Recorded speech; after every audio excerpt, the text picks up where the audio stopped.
on a vu à la télé que les arbitres chez les jeunes, mais aussi dans les régions en bas, ont plus en plus des insultes entendues, aussi physiquement, des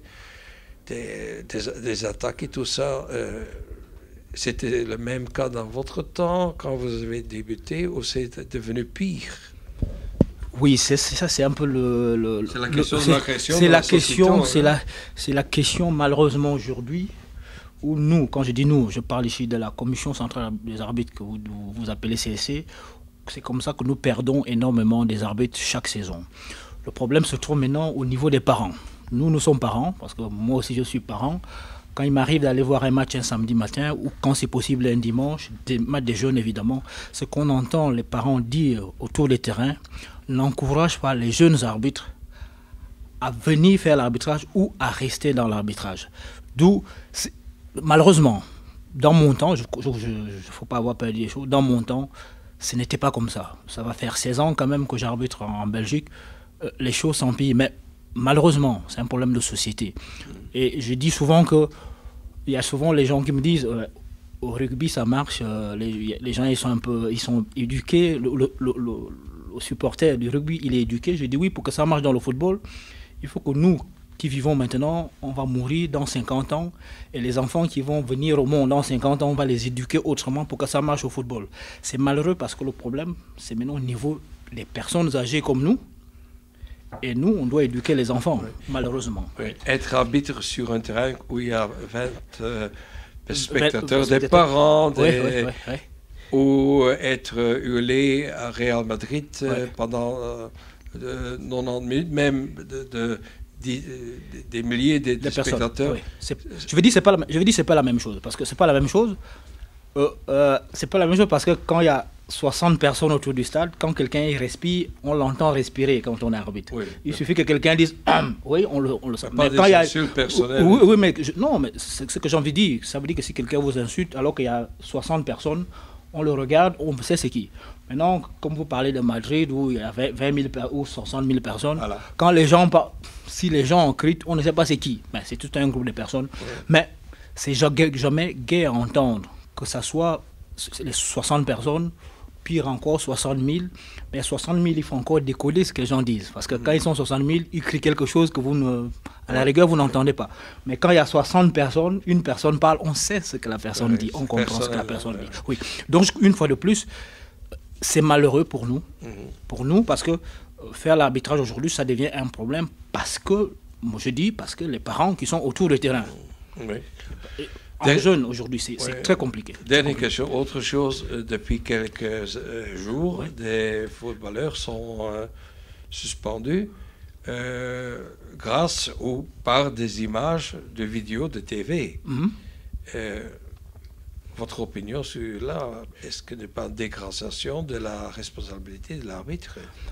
Je crois qu'il faut prendre les choses autrement parce que je crois que c'est une bonne chose.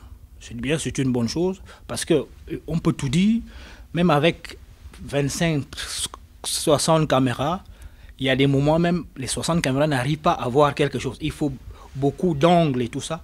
À plus forte raison, 4 arbitres qui ont 8 yeux, c'est impossible de tout voir. Parce que quand on est concentré dans un endroit, la chose se passe peut-être de l'autre côté du terrain. Heureusement, je dis heureusement qu'il y a maintenant ce genre de choses. Non, moi, je pense que c'est une bonne chose parce que dans d'autres pays, ça se faisait déjà avant. Maintenant, chez nous, ça se fait. Tant mieux, comme ça, au moins, de plus en plus, ceux qui pensent que l'arbitre n'a pas vu, je peux faire quelque chose.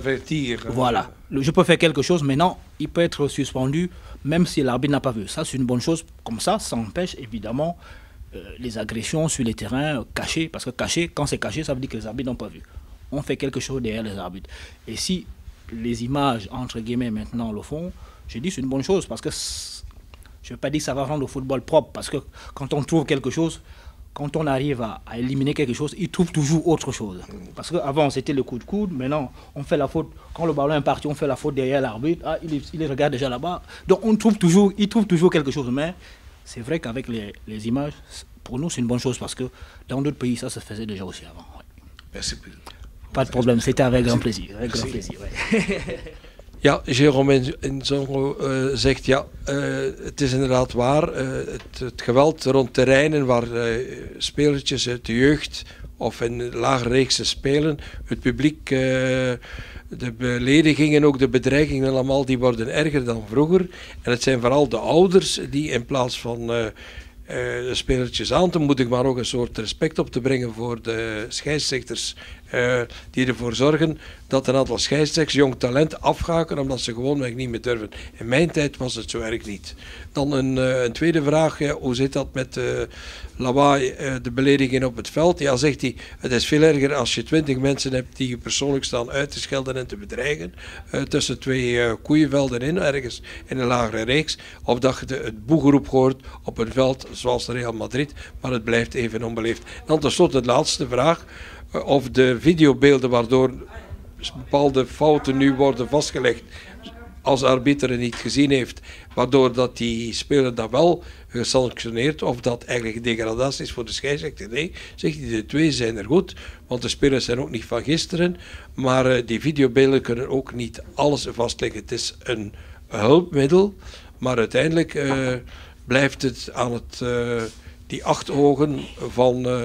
en als hij zegt 8 ogen, dan bedoelt hij de 3 scheidsrechters en de video's erbij. En dat is het ideale. Bedankt.